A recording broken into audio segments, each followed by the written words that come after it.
Hello guys! Good afternoon! Nasa mo talaga ako ngayon magluto.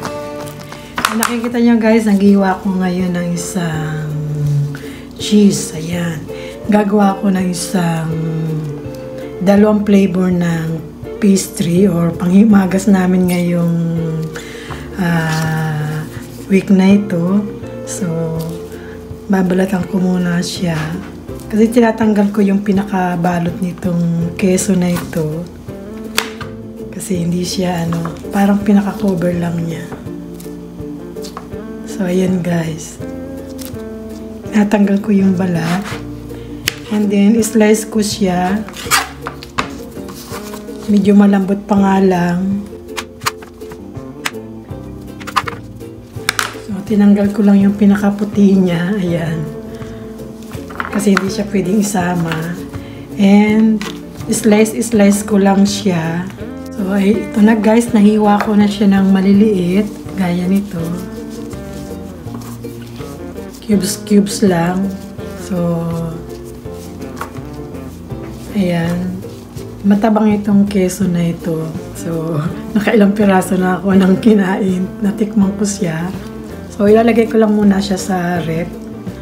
Mga 5 minutes lang. And then guys, ito, bumili ako ng isang pastry sweets. Ayan. Bali, dalawa ito. Yung isa, hindi ko muna gamitin kasi konti lang yung lulutuin ko or i-bake. So, ito lang yan siya.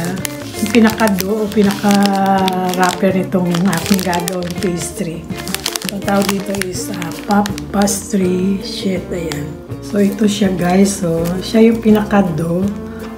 Ayan. Instead na gagawa pa ako ng sarili kong wrapper, bumili na lang ako. Kasi ganun din naman ang sumatotal. So, makapal siya. Ayan o, makapal.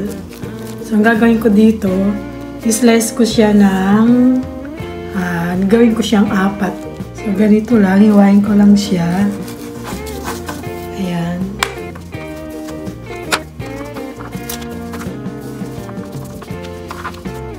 So, ganyan lang guys. So, ganito lang guys. So, hiwain ko lang siya kasi malalapad. Maliliit lang kasi yung hole nitong nabili kong tray. Kaya, kailangan ko siyang isakto lang yung size niya. So, ayan na guys. Marami siya. 24 pieces. So, isa-isay ko siya ilagay sa tray mamaya. Maliliit lang yung nabili kong size ng hole. Ang hinahanap ko actually yung malaki ng konti kaya lang wala silang stock. So, ito lang. So, bawat hole, lalagyan ko siya o papayra ko siya ng butter para hindi magdikit yung dough na gagawin ko. Ayan. Hindi na parami. And then, saka ko ilalagay itong aking hiniwang wrapper. Ayan. So, kung nakita nyo, lalagay ko lang siya sa bawat hole. Ganyan lang, isa-isa. Parang style bulaklak. So, ayan guys. Papansinin nyo, lahat yan lalagyan ko. So, medyo ipaplat ko lang siya. Ayan.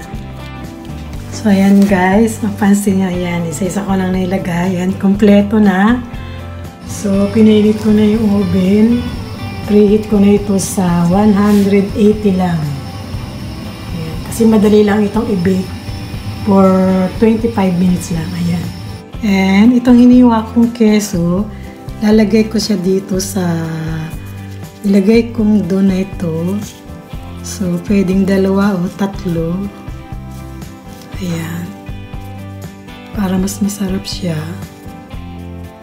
So, lahat ito ilalagay ko dito. Ito magpapasarap sa aking pastry na gagawin. Bali, 2 flavor yung gagawin ko. Cranberry fruits and apricot. Dapat mango, kaso medyo mahal yung mango ngayon. So, 2 klase lang, 2 flavor yung gagawin kong pastry. Para naman may panghimagas kami ni partner ko Rex or appetizer every time nakakain kami. So, bali, ito yung cranberry na ilalagay ko. Ito yung unahin ko muna. Ayan. Binili ko ito kahapon. So, bali, ano na ito? Ready-made na ito.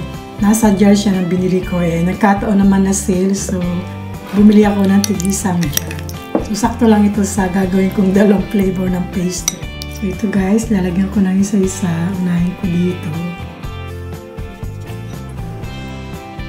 Kasi pag nilagay ko to sa oven, matutunaw na itong keso. So, yung keso ang magpapasarap dito. Maglalaban yung tamis at asim. Kasi medyo maasim itong cranberry na timpla. Oh, and ito naman guys, yung apricot. Medyo maasim din siya ng konti, pero sakto lang. Ayan, mas sasarap siya kapag na-bake ko na siya with cheese. Ayan. Simple lang recipe.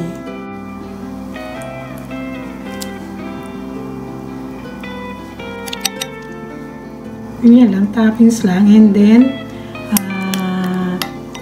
pahiran ko siya ng butter or egg wash. Ayan, ganyan. Para maging shiny siya. Ganyan lang, napakasimple lang. Pwede nga pang negosyo ito eh. Kung may banana or kahit anong prutas, avocado. Medyo hindi ko pa na-try ang avocado. Banana, apple, pwede. Strawberry. Yung iba pang prutas dyan sa atin. Masarap din siguro dito yung durian. Or dragon fruit. Ayan. So, ayan na guys. Kompleto na siya. Isasalang ko siya sa oven for 15 minutes and then tatanggalin ko and then i-brush ko siya ng egg white or butter na lang. Butter na lang para kasi may sobra pa akong butter dito sa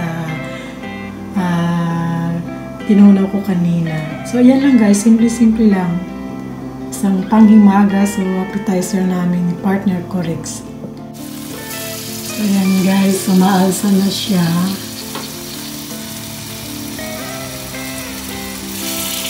Yes, may cranberry and apricot pastry. May panghimagas na kami ni Idol Correx. Yay!